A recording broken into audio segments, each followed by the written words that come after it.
উত্তরা থেকে 12 নম্বর পর্যন্ত যেতে যে মানুষের দুর্ভোগ, এটা নিয়ে অনেক কথা হয়েছে ফেসবুকে, প্রচুর। তো সুতরাং এটাকে আমরা প্রথম প্রায়োরিটি দিয়েছি। অনেকগুলো প্রথম প্রায়োরিটি, মানে 1 নম্বর প্রায়োরিটিতে প্রায় অনেকগুলো আছে। এর মধ্যে একটা হচ্ছে, এবং আমরা কমিটমেন্ট দিয়েছিলাম যে রোজার মধ্যে এটা আমরা শেষ করব, যেন ঈদের উপহার হিসেবে ঢাকার লোকজন আনন্দে চলাফেরা করতে পারে। এখানে যেহেতু প্রচুর মানুষ ঘুরতে আসবেন ঈদের সময় ঢাকা থেকে, তো সুতরাং আসা যাওয়ার ক্ষেত্রে কিন্তু একটা বিড়ম্বনাটা অনেক বড়। তো সেক্ষেত্রে যেন মানুষ আনন্দ এবং নির্বিঘ্নে যেন ঘুরতে আসেন, সেটা মাথায় রেখে আমরা এটাকে আসলে আজকে উদ্বোধন করলাম, সংস্কার করলাম। আপনারা জানেন যে এটি একটা জলাধারের উপর দিয়ে রাস্তা, তো সুতরাং এটা রাস্তাটা হচ্ছে সাময়িক। আমার এর উপর দিয়ে এক ধরনের ব্রিজ হবে। আবার 2-3 বছর পরে আমরা যদি একটা বড় প্রকল্প করতে পারি, সেই ব্রিজ করে আমরা এটাকে আবার তখন জলাধারকে ফিরিয়ে দিব।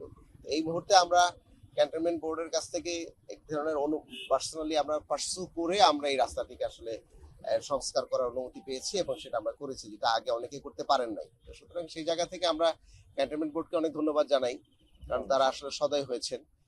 এবং সাথে সাথে আমাদের যেই ইঞ্জিনিয়ারিং টিম আছে, এত অল্প সময়ের মধ্যে এটাকে আগে এক লেন ছিল, এটা 2 লেন হয়েছে, পাশে এখন গ্রিনারি হচ্ছে। তো এই জন্য আমরা যারা ইঞ্জিনিয়ারিং টিমে যারা আছেন, তাদের সকলকে আসলে আমি কৃতজ্ঞতা জানাচ্ছি ঢাকাবাসীর পক্ষ থেকে। এটি মানে ওনারা দিন রাত কাজ না করলে এবং এটা প্রায়োরিটাইজ না করলে কিন্তু এটা হতো না। তো সুতরাং আমাদের সকলকে আপনারা দোয়া করবেন, ঢাকাবাসীর কাছে আমরা প্রার্থনা করছি, আহ্বান জানাচ্ছি, আমাদেরকে যদি আপনারা দোয়া করেন, আমরা ভালো ভালো কাজ আপনাদেরকে আসলে দিতে পারবো। দ্বিতীয় হচ্ছে যে আজকে আমরা 18টি ওয়ার্ড, আপনারা জানেন যে সিটি কর্পোরেশন যখন হয়েছে তখন 36টি ওয়ার্ড নিয়ে সিটি কর্পোরেশন হয়েছে উত্তর। তার পরবর্তীতে আরো 18টি নতুন ওয়ার্ড যুক্ত হয়েছে। এগুলো আসলে গ্রাম, এখনো কিন্তু এগুলো গ্রাম। তো সেখানে কোনো উন্নয়ন অবকাঠামো নাই। আমি এসে আমরা সিদ্ধান্ত নিয়েছি পুরো টিম আকারেই যে আমরা উন্নয়ন, মানে এই শহরটাকে তো আমরা আসলে একটা ন্যায্য শহর করতে চাই, ন্যায্য নগর করতে চাই। তো ঢাকার ন্যায্যতা যদি ফিরিয়ে আনতে হয়, তাহলে ইনভেস্টমেন্ট কোথায় হবে? ইনভেস্টমেন্ট হবে যেখানে ইনভেস্টমেন্ট কম কিন্তু প্রয়োজন বেশি, অনেক বেশি, সেখানে আগে ইনভেস্টমেন্ট হবে। যেখানে প্রয়োজন কম সেখানে কম ইনভেস্টমেন্ট হবে। কিন্তু এতদিন আমরা সবসময় দেখেছি যে যে জায়গার মধ্যে পয়সালারা বেশি থাকে, প্রভাবশালীরা বেশি থাকে, সেই জায়গায় বেশি ইনভেস্টমেন্ট হয়েছে, এবং সেই জায়গাটা সুন্দর করার জন্য সবাই ঝাঁপিয়ে পড়ে। আমি বলেছি যে না, যেখানে প্রয়োজন সেখানে করতে হবে, এবং সেই জায়গায় ঢাকার সবচেয়ে বেশি প্রয়োজন হচ্ছে 18টি নতুন ওয়ার্ডের।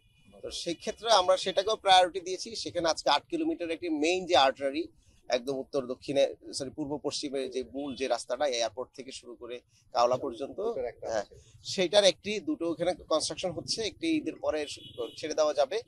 এখন 8 কিলোমিটার আমরা যাব, গিয়ে সেটাও আমরা উদ্বোধন করবো। সুতরাং এটাও আমরা প্রায়োরিটি দিয়েছি, এবং রাত দিন না কাজ করলে এটা হতো না। আপনারা হয়তো অনেকেই জেনে থাকবেন যে এই জায়গার মধ্যে মানুষজন একসময় দীর্ঘ সময় আন্দোলন সংগ্রাম করেছে কিন্তু দ্রুত কাজ শেষ করার জন্য, এবং মানে ওখানকার ভাড়াটিয়া চলে গেছেন বাসা থেকে, বাড়িওয়ালারাও থাকতে চান নাই, এরকম একটি অবস্থা ওখানের মধ্যে ছিল। অনেক চ্যালেঞ্জেস আছে ওখানের মধ্যে। কেউ এই রাস্তাগুলো যখন হয় 18টি ওয়ার্ডে, তখন কিন্তু মাস্টার প্ল্যান ছিল না এবং কোনো রাস্তাও ছিল না। কোন রকমে হাঁটার জন্য মানুষজন জায়গা ছেড়েছেন, তারপরে রিক্সা চলার জায়গা ছেড়েছেন। এরপরে আমাদের ইঞ্জিনিয়ারিং ডিপার্টমেন্ট স্পেশালি আমরা আর্মিকে দিয়েছিলাম। আর্মি ছাড়া এই ধরনের কমপ্লিকেটেড সিভিল ক্রাইসিস গুলো আসলে দূর করা সম্ভব না। তারা মিলে এক ধরনের উঠান বৈঠক করেছেন প্রতিটা জায়গায় গিয়ে গিয়ে, এবং প্রত্যেক বাড়ি এলাকায় কনভিন্স করেছেন যে আপনি যদি 5 ফিট ছাড়েন, এই পাশ থেকে যদি 5 ফিট ছাড়ে, তাহলে আমরা রাস্তাটা সোজা করতে পারবো, এবং এখান দিয়ে ভবিষ্যতে গাড়ি যাবে, অ্যাম্বুলেন্স যাবে, ফায়ারের গাড়িগুলো যাবে। তো সুতরাং সেটাকে মাথায় রেখে কিছুটা কাজ করা গিয়েছে, কিন্তু এটা আমরা আসলে 70 ফিট করতে হবে ভবিষ্যতে। 70 ফিট যদি আমরা না করি, তাহলে হচ্ছে যে ভবিষ্যতে যে পূর্বাচল থেকে যারা এয়ারপোর্টে আসবেন, তারা 300 ফিট দিয়ে সরাসরি আসতে গেলে অনেক সময় লাগবে। তারা এই রাস্তা দিয়ে সরাসরি এয়ারপোর্টে আসা যাওয়া করতে পারবেন, এবং নরসিংদী থেকে লোকজন এয়ারপোর্টে এই রাস্তা দিয়ে সরাসরি আসতে পারবেন। সেটাকে মাথায় রেখে আমরা এই প্রাথমিক স্কেলেটনটা আমরা দাঁড়া করিয়েছি। আমরা এটা একটা বড় প্রকল্প আমরা নিব, যেন ওই পুরো অঞ্চলের একটা অবকাঠামোগত পরিবর্তন হয়।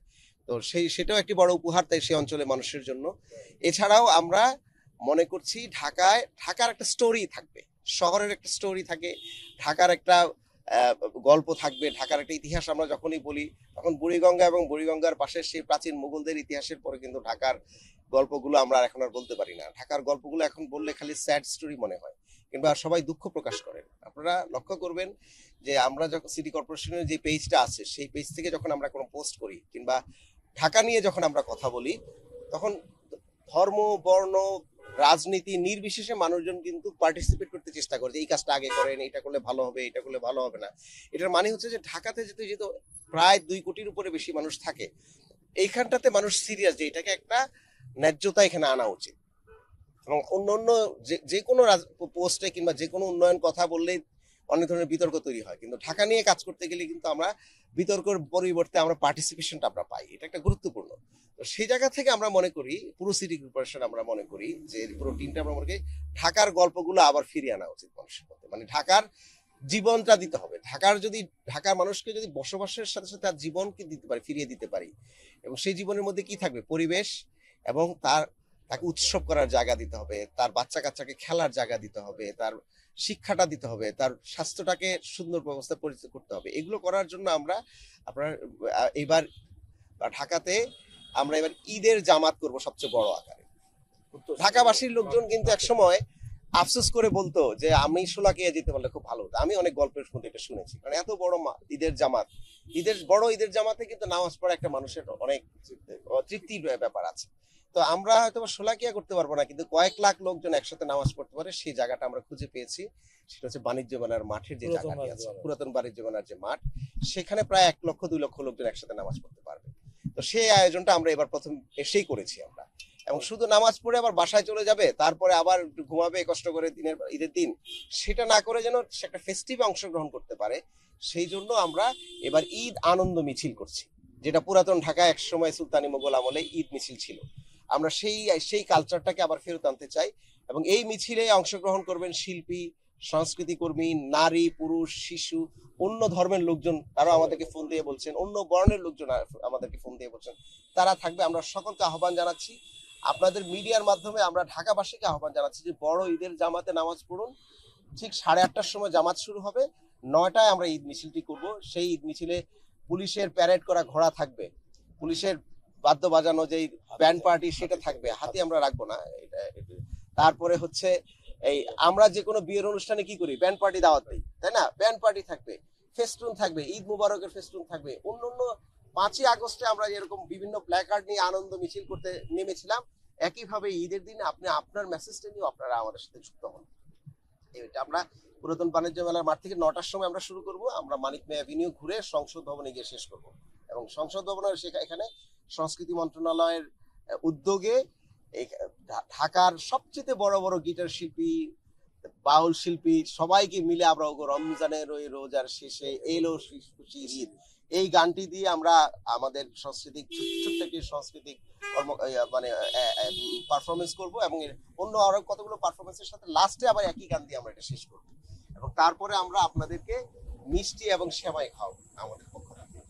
সুতরাং আপনাদেরকে আহ্বান জানাচ্ছি। এরপর একটা মেলা আছে, এই মেলাটা 2 দিন ব্যাপী চলবে, যেন ঈদের সময় যেন মানুষ ইনভলভ হতে পারে আরো অনেক বেশি। আমরা চাই ধর্ম বর্ণ নির্বিশেষে সকল শ্রেণী পেশার মানুষের জীবনে আনন্দটা আসুক, এবং একজনের সাথে আমরা ইন্টারাকশন করি, কারণ পাবলিক স্পেস, পাবলিক ইভেন্ট গুলো খুব দরকার।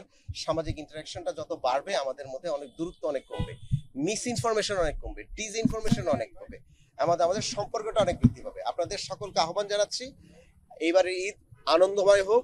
ফ্যাসিবাদ বিলোপের পর এই প্রথম ঈদে সকল পরিবারের মধ্যে একটা তৃপ্তি এবং আনন্দ ফিরে আসে। আমরা অলরেডি মহাসড়ক গুলোর মধ্যে যে পটহোলস এবং যেগুলো ওয়াসা কেটে দিয়েছিল সেগুলো কিন্তু আমাদের প্রায় ভরাটের কাজ শেষ, মানে এগুলোকে রিপেয়ার করার কাজ শেষ। 5ই আগস্টের বড় মানে যারা এই কাজগুলো করতেন তারা তো কন্ট্রাক্টর ছিলেন, এবং আওয়ামী পৃষ্ঠপোষক কন্ট্রাক্টর ছিলেন, তারা কিন্তু সবাই পালিয়ে গিয়েছে। একটা দাপ্তরিক ঝামেলাও আছে যে আমরা এখন নতুন করে কাউকে কাজ দিতে নিলে সে যেহেতু কাজ করেছে সে একটা পেমেন্ট নিয়েছে, এই ধরনের একটা ক্রাইসিস কিন্তু এখন আছে।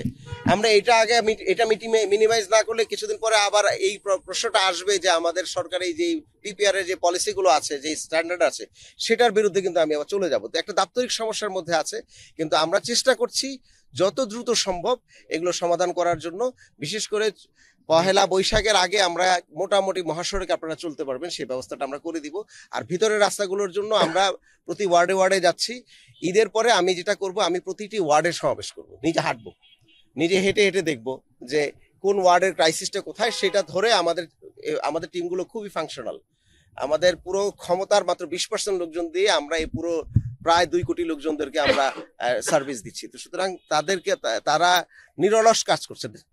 নাহলে এটা সম্ভব না। তো সবাই তাদেরকে নিয়ে আমরা চেষ্টা করব যত দ্রুত সম্ভব প্রায়োরিটি ধরে ধরে আমরা এই কাজটি করার জন্য।